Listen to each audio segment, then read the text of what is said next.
Hare Krishna, Hare Krishna, Krishna Krishna, Hare Hare, Hare Rama, Hare Rama, Rama Rama, Hare Hare. ज्ञानतिमिरान्धस्य ज्ञानाञ्जनशलाकया चक्षुरुन्मिलितं येन तस्मै श्रीगुरवे नमः। मुखं करोति वाचालं पङ्गुं लङ्घयते गिरिं यत्कृपातमहं वन्दे श्रीगुरुदीनकारणम्। श्रीचैतन्यमनोभीष्टं स्थापितं येन भूतले स्वयं रूपः कदा मह्यं ददाति स्वपदान्तिकम्। वन्देऽहं श्रीगुरो श्रीयुतापदकमलं श्रीगुरुन् वैष्णवांश्च श्रीरूपं साग्रजातं सहगण रघुनाथान्वितं तं सजीवम् साद्वैतं सावधूतं परिजनसहितं कृष्णचैतन्यदेवं श्रीराधा कृष्णपादान् सहगण ललिता श्रीविशाखान्वितांश्च। हे कृष्ण करुणा सिन्धो दीनबन्धो जगत्पते गोपेश गोपिकान्त राधाकान्त नमस्ते। तप्त कांचन गौरांगी राधे वृंदावनेश्वरी वृषभानुसुते देवी प्रणमामि हरिप्रिये। वाञ्छाकल्पतरुभ्यश्च कृपा सिन्धुभ्यैव च पतितानां पावनेभ्यो वैष्णवेभ्यो नमो नमः। जय श्री कृष्ण चैतन्य प्रभु नित्यानंद श्री अद्वैत गदाधर श्रीवासादि गौर भक्तवृंद। हरे कृष्ण कृष्ण कृष्ण हरे हरे, हरे राम राम राम हरे।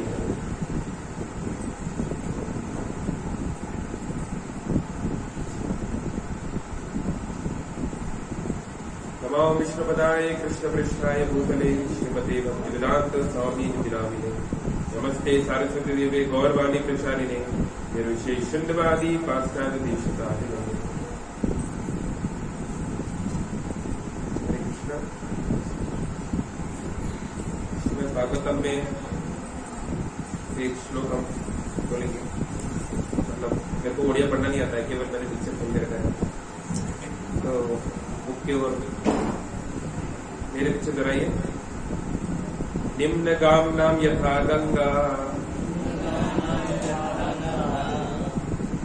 गाम्नां निम्न गाम्नां यथा गंगा, देवानाम् अच्युतो यथा, देवानाम् अच्युतो यथा, वैश्वणानां यथा शंभु, वैश्वणानां यथा शंभु,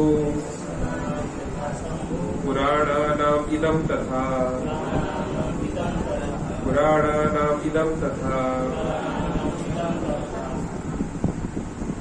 बोल रहे हैं निम्न गाम्नां। निम्न मतलब सही है, ठीक है, आपको सही है तो बताते हैं। निम्न मतलब नीचे, कामना मतलब जाना, तो नीचे कौन जाते हैं? नीचे तो बहुत लोग नीचे जाते हैं, पर ऐसे नदी जो है पर्वत से नीचे जाती है ना, तो जो नदियां हैं जो नीचे जाती हैं उनमें सबसे, जैसे उन नदियों में गंगा है, यथा मतलब जैसे, लाइक। तो हमारे भारतवर्ष में 7 प्रमुख आध्यात्मिक दिव्य नदियां हैं। कौन कौन सी?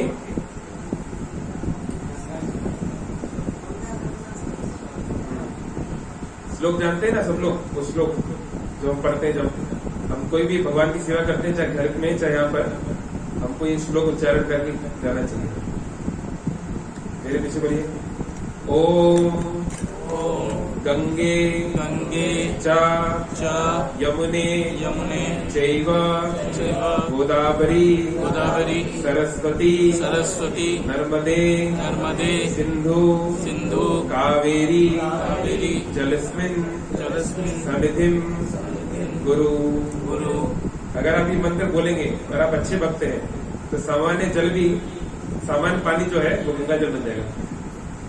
अगर आप अच्छे ब्राह्मण हैं तो आप पानी के ऊपर ये मंत्र बोल के उसको गंगा जल बना सकते हैं, इस मंत्र का उच्चारण करके, जैसे पुजारी लोग करते हैं कई बार, जिनके पास नहीं होता। तो गंगा देवी जो है सभी नदियों में श्रेष्ठ है।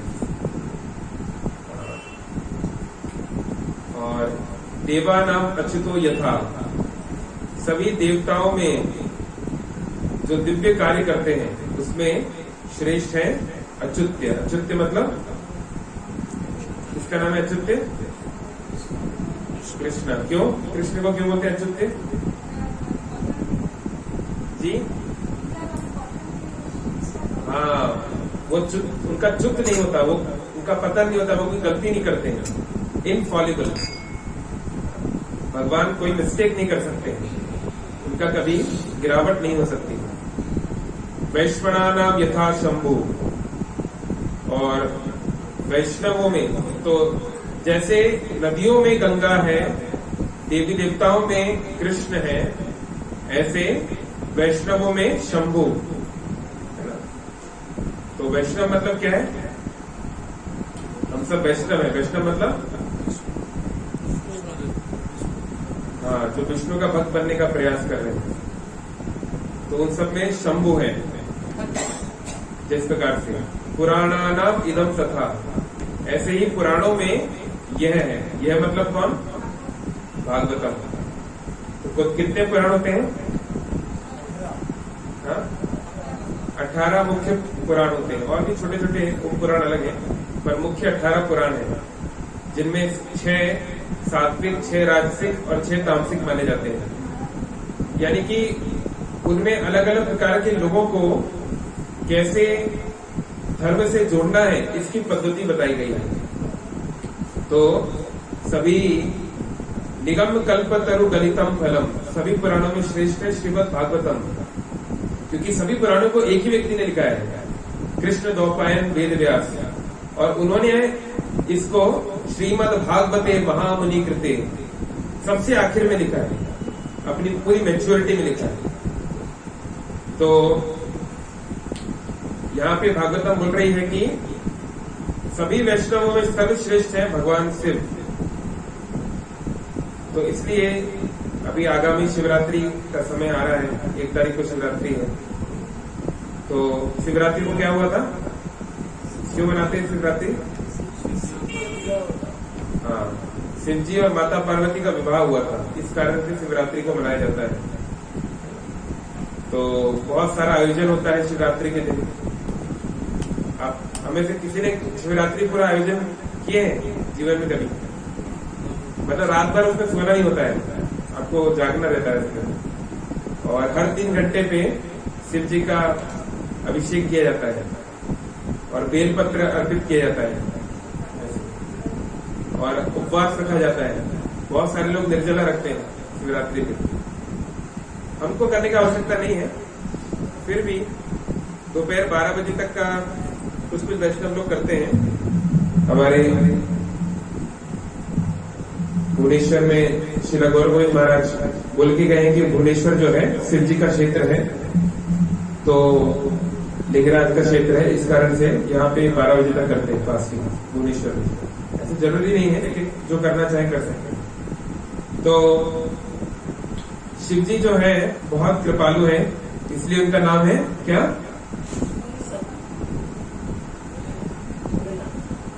भोलेनाथ है, वो तो ठीक है, कि बहुत कृपालु है इसलिए उनका नाम क्या है? शंभु, आशुतोष। शंभु मतलब जानते हैं आप? चलो होमवर्क क्या, वो पता कर क्या ना। शिव मतलब जानते हैं? शिव, शिव का अर्थ नहीं जानते? हाँ, मंगलकारी, जो मंगल करते हैं उसको शिव बोलते हैं। सत्यम शिवम सुंदरम, सत्य जो होता है वो मंगलकारी होता है और सुंदर भी होता है। तो आशुतोष, जिनको आशा मतलब बहुत जल्दी, शीघ्र संतुष्ट किया जा सकता है। तो अगर हमें वृंदावन में वास करना है तो वृंदावन में जाने के 5 गेट हैं। 5 लोगों में से किसी एक को संतुष्ट करना होगा। कौन कौन? कौन कौन से हैं?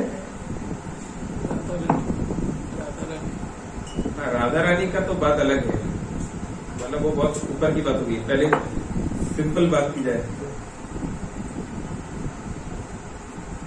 हम लोग रोज सुबह तुलसी आरती गाते हैं ना, उसमें क्या गाते हैं हम लोग? थोड़ा सोचिए। अरे वृंदायत इस पर्टिकुलर से रिलेटेड क्या गाते हैं? ऐसे तो बहुत कुछ गाते हैं। मोरे ही अभिलाष विलास कुंजे दियो वास। मेरा ये अभिलाषा है कि आप उसमें मुझे वास दें। क्यों? जे तुम्हार शरण लाए तार वांछा पूर्ण होए, कृपा करी करो तारे वृंदावन वासी। जो आपके शरण में जाता है उसकी अभिलाषा पूरी करते हैं, उनको कृपा पूर्वक वृंदावन वासी बनाते हैं। तो एक है वृंदा देवी जो आपको वृंदावन में वास दे सकती है। दूसरा है गिरिराज गोवर्धन। तीसरा है यमुना। चौथा है ब्रज की रज। और पांचवा है गोपेश्वर यानी भगवान शिव। ये 5 लोग आपको वृंदावन में वास दे सकते हैं। तो इसलिए श्रील प्रभुपाद जी ने हमको वृंदा देवी का सानिध्य दिया है। वैसे तो जो श्री चैतन्य महाप्रभु का हम पीछे पीछे चल रहे हैं, चैतन्य महाप्रभु तो साक्षात राधा रानी है ही, फिर भी हमें वैष्णव का आशीर्वाद भी चाहिए, है ना। तो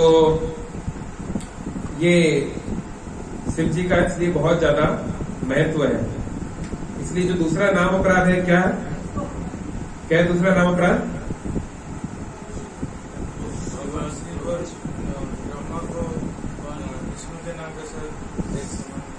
नहीं, ये नहीं है। अच्छे से बोलो।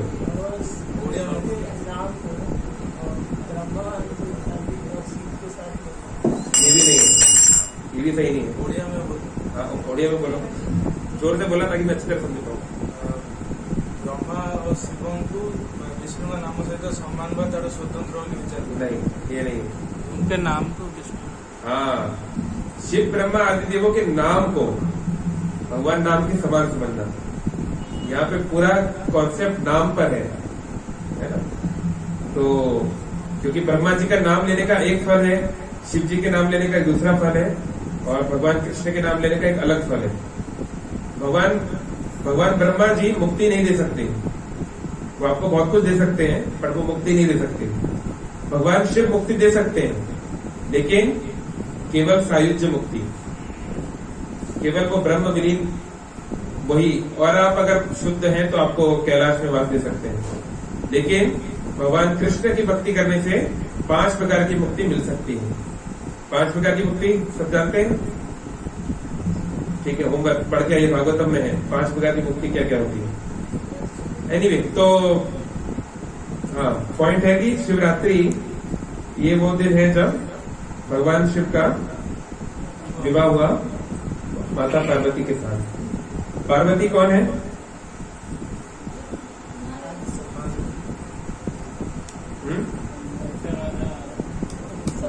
जी हाँ, पार्वती शब्द का अर्थ है जो पर्वत की है। नाम ही है ना, पार्वती, जो पर्वत की है। तो कौन से पर्वत? हिमालय। जैसे श्रीमती राधा रानी, श्रीमती राधा रानी किसकी बेटी है? वृषभानु की। वृषभानु जी को कहां से मिल गई? कहां से मिली थी वृषभानु जी को? यमुना से। तो यमुना में कैसे आ गई? श्रीमती राधा रानी विंध्याचल की पुत्री है। विंध्याचल मध्य भारत में एक पर्वत है, विंध्या पर्वत, शायद आप लोग जानते होंगे। जानते हैं? ज्योग्राफी में पढ़ा है कि नहीं? Vindhyachal, Vindhya mountain range. तो विंध्या पर्वत की पुत्री है राधा रानी और चंद्रावली। तो वहां पे एक क्या बोलते हैं उसको, जो बच्चों को खाने वाली राक्षसी का नाम क्या है? भूल गया। पूतना जैसी एक राक्षसी है, उसने अटैक कर दिया था। तो फिर एक लंबी स्टोरी है, तो उस कारण से वो लोग यमुना में गिर गई थी। तो श्रीमती राधा ने विंध्या की पुत्री है। तो ये जो शिव जी का जो विवाह हुआ है, ये हम सबके लिए बहुत महत्वपूर्ण दिन है। क्यों महत्वपूर्ण दिन है? क्योंकि शिव जी हम सबके पिता हैं, है ना। और महादेवी या पार्वती या आदिशक्ति या जो नाम देना सती, वो हमारी सबकी माता है। क्योंकि ये शंभु, मतलब जो पूछा आपसे शंभु क्या है, तो जब भगवान महाविष्णु कारण समुद्र में लेटे रहते हैं, कारण वृक्ष विष्णु, और वहां पर उनके जब वो सांस छोड़ते हैं, जब आप पानी में सांस लोगे छोड़ोगे तो क्या होगा, बबल्स निकलेंगे। तो ये पानी तो कोई साधारण पानी नहीं है, पर एनीवे, तो इस जब वो छोड़ते हैं सांस तो बहुत सारे बबल्स निकलते हैं। तो ये बबल होता है प्रकृति, जो भौतिक प्रकृति है। तो उस प्रकृति में कोई जीव नहीं होता, वो खाली बबल होता है। तो फिर क्या करते हैं, भगवान विष्णु, कर्णदक्षय विष्णु उसकी ओर देखते हैं। तो जब वो देखते हैं तो कुछ आत्माएं उस बबल के अंदर चली जाती हैं, जिनको उस बबल वो क्या है, ये यूनिवर्स, हमारा जो यूनिवर्स है वो अंडाकार है भागवतम के अनुसार। उसका शेप एक अंडे की तरह है, एग की तरह, ओवल शेप। तो वो जो आत्माएं जिधर जानी है, जो इस पर्टिकुलर यूनिवर्स में जानी है, उस ब्रह्मांड में, वो भगवान महाविष्णु के नेत्रों के माध्यम से जाती है। तो ये जो नेत्र देखते हैं प्रकृति की ओर, ये है शंभु। क्योंकि भगवान विष्णु जो है साक्षात प्रकृति के साथ मिलन नहीं करते, क्योंकि ये प्रकृति जो है, जैसे हमारे बीच में जगन्नाथ, बलदेव, सुभद्रा। सुभद्रा को क्या लगती है, कृष्ण की बहन। तो सुभद्रा का ही दूसरा रूप होता है भद्रा। सुभद्रा है योग माया और भद्रा है महामाया, है ना। जब कृष्ण का जन्म हुआ था मथुरा में, तो जब दोनों बच्चों का आदान प्रदान हो गया, तो कंस ने किसको देखा, उसके हाथ में क्या थी, एक छोटी बच्ची थी, जिसने उसने पत्थर पे फेंकने का प्रयास किया। तो वो बच्ची उसके हाथ से छूट गई और उसने अपना अष्टभुज रूप निकाला, वो योग माया का रूप था। तो ये जो योग माया है, इसी का विस्तार है महामाया। तो जो दुर्गा है, चाहे पार्वती है, चाहे सती है, आदि शक्ति, जो भी कहो, वो भगवान की बहन है। तो भगवान उनसे डायरेक्टली रिलेशन नहीं बनाते, तो इसलिए भगवान जो है शिव का रूप धारण करते हैं। इसलिए एक दृष्टि से भगवान शिव और भगवान विष्णु में कोई अंतर नहीं है, वो एक ही है। एक दृष्टि से अंतर है भी और अंतर नहीं भी। तो इस कारण से जिन जिन आत्माओं को वहां जाना होता है, उनको वो ट्रांसफर करते हैं, इसको बोलते हैं शंभु। तो हम सभी लोग इसलिए शिवलिंग की उपासना होती है। क्यों हम लोग लिंगराज जाते हैं, क्यों हम लोग अलग अलग ज्योतिर्लिंग जाते हैं। तो लिंग मतलब एक प्रतीक है कि वो हमारे पिता हैं। जैसे इस संसार में हम सब लोग कैसे आए हैं, माता और पिता के संबंध से इस संसार में हम सभी आए हैं। पिता के माध्यम से, वो वीर शक्ति से माँ के घर पे हम जाते हैं। इसलिए शिव जी के लिंग की और माँ के, यानी दुर्गा देवी के गर्भ की पूजा की जाती है, क्योंकि हम सब उनके संतान हैं। तो इसलिए जैसे हम लोग अपने पेरेंट्स का एनिवर्सरी मनाते हैं कि हाँ, इस दिन हमारे माता पिता की शादी हुई थी, तो हम उनके लिए प्रेजेंट रखते हैं, उनके लिए वैदिक काल में भी उनके लिए यज्ञ होता है, पूजा होती है। तो शिवरात्रि वो दिन है जब हम सबके माता पिता की शादी हुई थी, तो इसलिए हमारे लिए खास दिन है। इसलिए उसको हमें शिव जी के अमृत पठन करना चाहिए, जानना चाहिए। तो बहुत जगहों पे इस विवाह का वर्णन है, कई जगहों पर, खासकर शिव पुराण, लिंग पुराण इत्यादि में। जैसे रामचरितमानस में इसको शॉर्ट में बताया गया है तुलसीदास जी के द्वारा। तो हम लोग कुछ स्टैंजा लिखेंगे वहां से,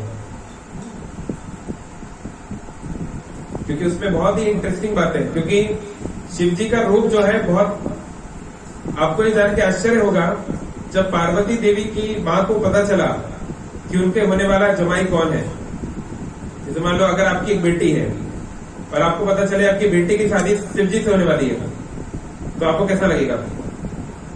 अच्छा लगेगा ना, क्योंकि आप जानते हैं शिव जी कौन है, उनकी स्थिति क्या है ऐसे। तो लेकिन जब पार्वती देवी की माँ को पता चला था कि मेरा जमाई ऐसा होगा जिसकी बड़ी बड़ी जटाएं हैं, जो पूरे शरीर में जिसकी भस्म लगी हुई है, हाथ में त्रिशूल है, गले में सांप है, बिच्छू है, कपड़े नहीं पहनते, घर नहीं है, और उनके दोस्त कौन है, भूत प्रेत पिशाच।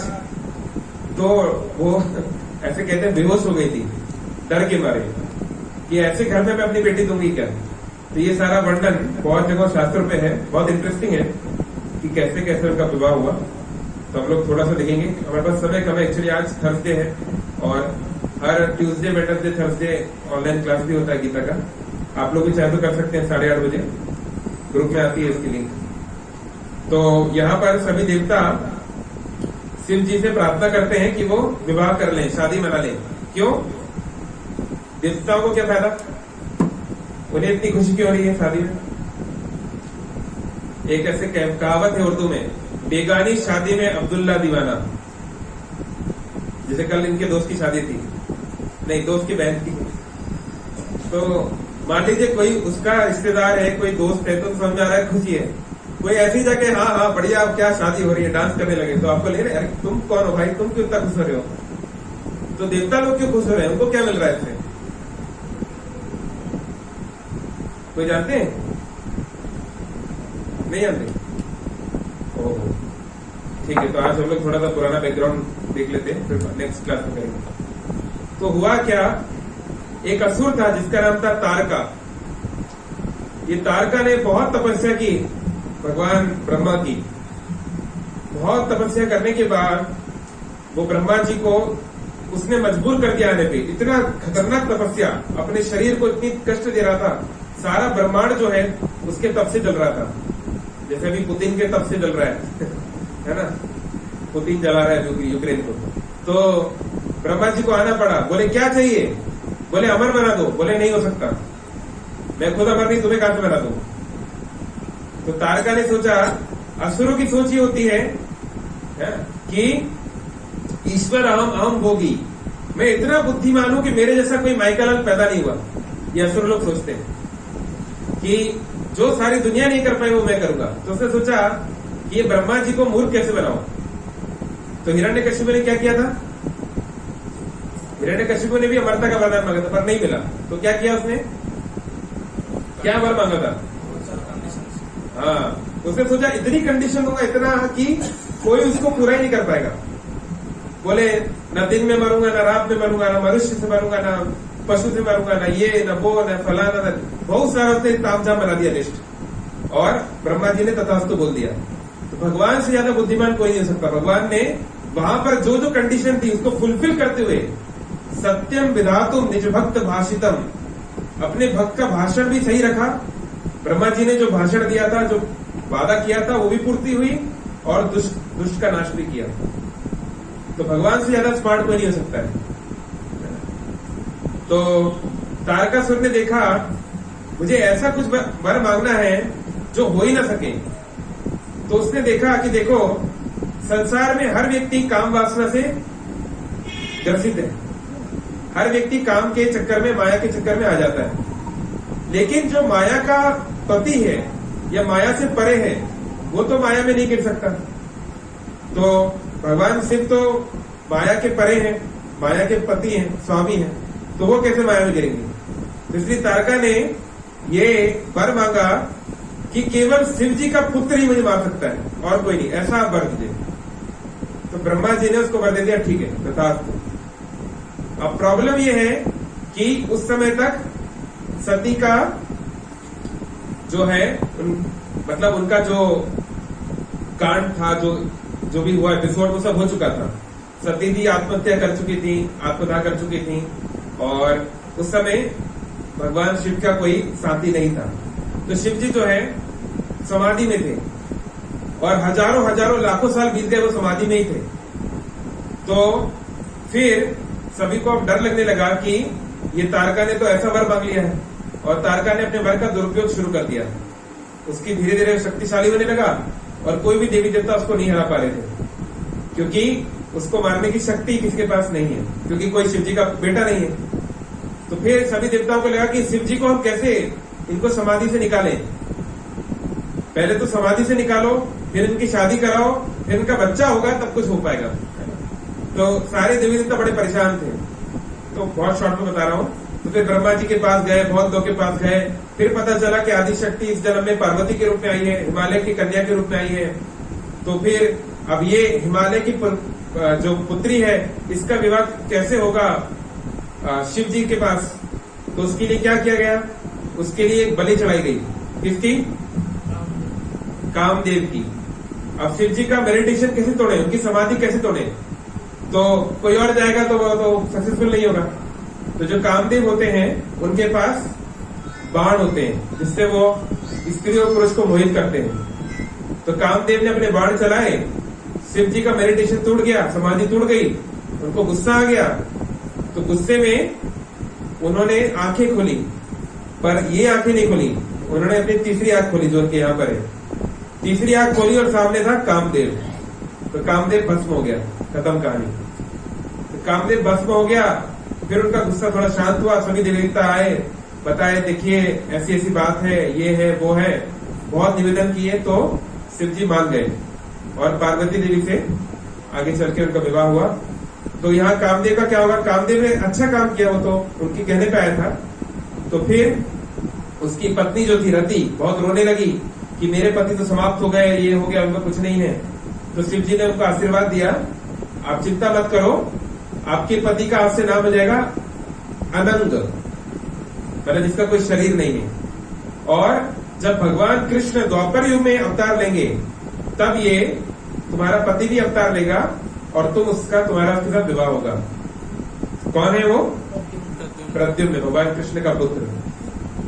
तो ऐसे करके ये हुआ। तो फिर शिव और पार्वती का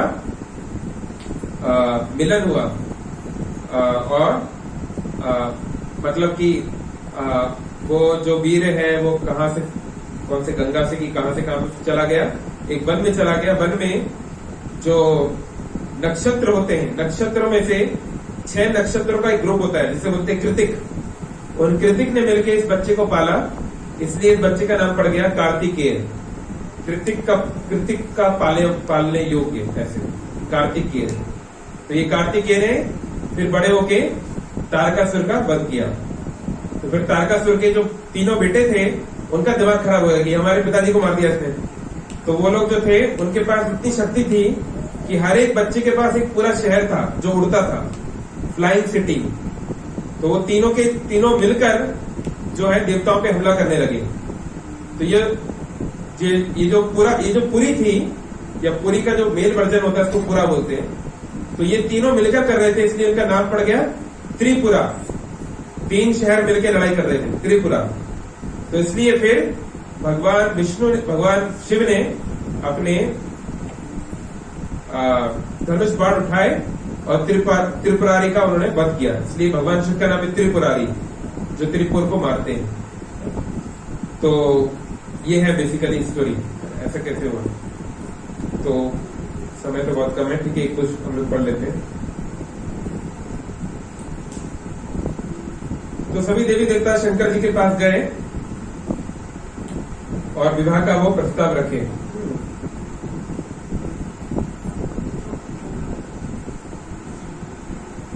सकल सुरह के हृदय अस शंकर परम उझाहु, निज नयन देख चह नाथ तुम्हारा बिहाहु।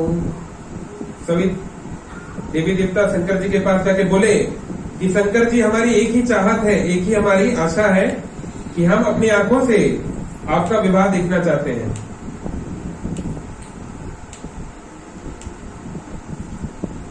यह उत्सव देखी ही भरी लोचन, सोई कछु करो मदन मन मोचन। काम जारी रति कहू वर दीनहा, कृपा सिंधु यह अति भल कीना। आपने कामदेव के मत को चूर किया है। कामदेव का ये अहंकार है कि उनके बाणों से कोई बच नहीं सकता, है ना। तो उनके अहंकार को नष्ट कर दिया भगवान शंकर ने। आप ऐसा कुछ कीजिए जिससे हम सब लोग आपके इस विवाह रूपी उत्सव को अपनी आंखों से देख पाए। हे कृपा सिंधु, आपने कामदेव को भस्म करके रति को जो वरदान दिया है वो बहुत ही अच्छा किया। रति उनकी पत्नी को वरदान दिया भगवान शिव ने, मैंने जैसे बताया। सासती करी पुनः कर ही पसाओ, नाथ प्रभु कर सहज सुभाओ। पार्वती तपु की न पारा, करहु तासी अब अंगीकारा। हे नाथ, आप सभी के ऊपर सहज स्वभाव से कृपा करते हैं और अभी आपने पहले दंड दिया फिर कृपा की। पार्वती ने भी बहुत तपस्या की है, अब कृपया कर आप उन्हें स्वीकार कीजिए। तो भगवान और भगवान के भक्त अगर कोई गुस्सा भी होते हैं, श्राप भी देते हैं, क्रोध भी करते हैं, पिटाई भी करते हैं, तो उससे हमारा भला ही होता है। शिव जी ने यहाँ देखिए उसका शरीर जला दिया बेचारे का, लेकिन उसका अल्टीमेटली लाभ हुआ क्या? ऐसे तो कितने देवी देवता हैं, करोड़ों देवी देवता हैं, पर वो कृष्ण के आसपास भी नहीं जा पाते। लेकिन कामदेव को क्या हो गया? कृष्ण के पुत्र बनने का मौका मिला। कितनी बड़ी बात है, नहीं? अगर हमें ये स्कीम दी जाए कि आपका शरीर जला दिया जाएगा और आप कृष्ण के पुत्र बन जाओगे, तो हमें से कितने लोग स्कीम को फॉलो करेंगे? मैं तो कर लूंगा। हाँ ठीक है, अच्छा है, कोई दिक्कत नहीं, ये तो बढ़िया स्कीम है, क्योंकि एक दिन तो जलना ही है। नहीं, आज नहीं तो कुछ सालों के बाद जलना तो है ही, तो ये अच्छी स्कीम है। सुनी बिनी बिनय सुमझी प्रभु बानी, ऐसे ही हो कहा सुख मानी, तब देह दूधम भी बजाई, बरसी सुमन जय जय सुरसाई। तो जब ये प्रार्थना सुनी ब्रह्मा और अन्य देवताओं की, तो भगवान शिव ने जो है उनकी इस बात को तथास्तु बोलकर उसको वो सहमत हुए। और जब भगवान शिव ने हामी भरी, उन्होंने कहा कि मैं विवाह करूंगा, तो सारे देवी देवता खुशी के मारे नगाड़े बजाने लगे, फूलों की वर्षा होने लगी और जय हो का उद्घोष होने लगा, जोर जोर से वो चिल्लाने लगे। तो अवसर जानी सप्त ऋषि आए, तुरत ही विधि गिरि भवन पठाए, प्रथम गहे जहाँ रही भवानी, बोले मधुर बचन छल सानी। इस अवसर को देखकर सप्त ऋषि वहां पर आए और तुरंत गिरि के भवन, गिरि मतलब पर्वत, कौन सा पर्वत? कौन सा पर्वत? समझ में नहीं आ रहा लगा स्टोरी, समझ में आ रहा है क्या हो रहा है? कौन सी कहानी चल रही है? हाँ, जब शिव जी का यहाँ पे कौन से पर्वत की बात हो रही है? हिमालय। तो हिमालय के घर पे गए जहाँ पे भवानी मौजूद थी। भवानी मतलब पर्वत। हाँ, पर भवानी मतलब क्या होता है शब्द का? है? एक बार बताया था पहले, कुछ दिन पहले क्लास में बताया था। भवानी शब्द का बताया था ना, भवानी भरतुर। चैतन्य महाप्रभु पर क्लास यहीं पे हुई थी, कहाँ पे हुई थी? यहीं पे हुई थी ना, जो चैतन्य महाप्रभु केशव काश्मीरी से वाद विवाद करते हैं। एनीवे, भवानी मतलब जो भव की शक्ति है, और भव मतलब हम रोज बोलते हैं ना, भव सागर पार लगा दो, नहीं बोलते हम लोग? कहाँ बोलते हैं हम लोग भव सागर पार लगा दो? किसी ना किसी प्रार्थना में तो बोलते हैं, बहुत जगहों पे बोलते हैं, किसी ना किसी सॉन्ग में आता है। तो ये भव सागर मतलब जिससे जो कुछ भी हम देखते हैं, है ना, ये भवा मतलब होना। तो जो कुछ भी हम संसार में रूप रंग देखते हैं, ये सब क्या है? भौतिक है, टेम्पररी है। तो भव मतलब ये भौतिक संसार। तो ये भौतिक संसार के जो अधिपति हैं वो शिव जी है। तो शिव जी की जो पत्नी है, शक्ति है, उसको भवानी कहते हैं इस कारण। तो अभी हम लोग दुर्गा देवी के राज्य में हैं। दुर्गा का मतलब जो दुर्ग की मालकिन है। दुर्ग मतलब फोर्ट। उड़िया में क्या बोलते हैं? किला। दुर्ग ही बोलते हैं ना। तो ये जो है दुर्गा देवी का स्थान है, इसलिए हमको जो है उनसे भी प्रार्थना करते रहना चाहिए। शीला प्रभुपाद से पूछा गया, प्रभुपाद आपका अपने शिष्यों के प्रति क्या कंप्लेन है? आपको क्या लगता है उनमें क्या कमी है? प्रभुपाद ने कहा, मेरे सारे शिष्य बहुत अच्छे हैं, बहुत मेहनत करते हैं, बहुत मेरे प्रति शरणागत हैं, बस उनमें एक ही कमी है। बोले क्या? बोले वो they are not sufficiently afraid of Maya. वो माया से उतना ही डरते जितना डरना चाहिए। तो हमें समझना है कि हम लोग बहुत छोटे खिलाड़ी हैं। दुर्गा जब चाहे को उड़ा सकती हैं, इसलिए रोज प्रार्थना करना चाहिए, जैसे कि गोपियां करती थी। नंद तनु पतिम में देहा, कृपया करके हमें, जैसे गोपियों ने कात्यायनी देवी से प्रार्थना की क्या कि हे कात्यायनी देवी, हे दुर्गा देवी, आप हमको नंद महाराज का जो पुत्र है कृष्ण, उसको आप हमें पति के रूप में दीजिए। सनातन गोस्वामी के पास माया देवी आई, बोले तुम्हें क्या चाहिए बताओ। तो क्या बोले सनातन गोस्वामी? क्या बोले? नहीं बोला। बोले आप कृपया करके मेरी एक इच्छा पूरी करिए। बोले क्या? बोले आपके भाई का मुझे दास बना दीजिए बस। उनका भाई है कृष्ण, तो कृष्ण का दास बनना है, ये प्रार्थना हम करेंगे तो हम बचे रहेंगे। तो ये हमारे ऊपर है कि हम योग माया की शरण में जाते हैं या महामाया के। महात्मनस्तु माम पार्था देवीम प्रकृतिम आश्रिता, गीता में बोला गया ना। महात्मा वो व्यक्ति है, कौन है व्यक्ति है? जिसका सरनेम गांधी है? नहीं, महात्मा वो व्यक्ति है जो देवी प्रकृति की शरणागत लिया हुआ है। तो हमें किसी न किसी की शरण में जाना पड़ेगा, क्योंकि हम लोग तटस्थ शक्ति हैं। तटस्थ शक्ति अपने आप में अकेले नहीं रह सकती।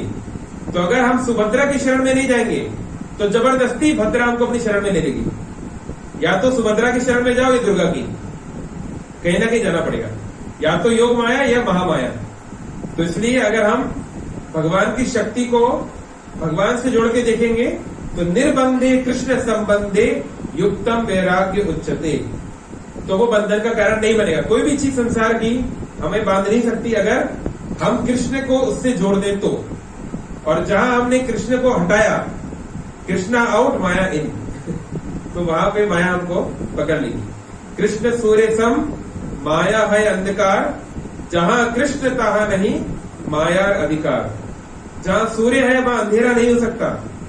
अगर अंधेरा है तो मतलब आप सूर्य से छुपकर कहीं कमरे में, कहीं किसी गुफा में छुपे हुए हैं। तो अगर हमारे जीवन में जो अंधकार है वो इसलिए है क्योंकि प्रेम भक्ति जहां हुई थे अविद्या विनाश, क्योंकि हमारा प्रेम नहीं है कृष्ण के प्रति, प्रेम ढक गया है। इसलिए कृष्ण भावनामृत में हमको क्या करना है? हरे कृष्ण कृष्ण कृष्ण हरे हरे, हरे राम राम राम हरे हरे। ये भगवान के प्रति हमारी प्रेम भक्ति हो, इसके लिए गुरु साधु शास्त्र के अनुसार हमको साधना करना है, सेवा करना है, साधु संग करना है। ठीक है। हरे कृष्ण।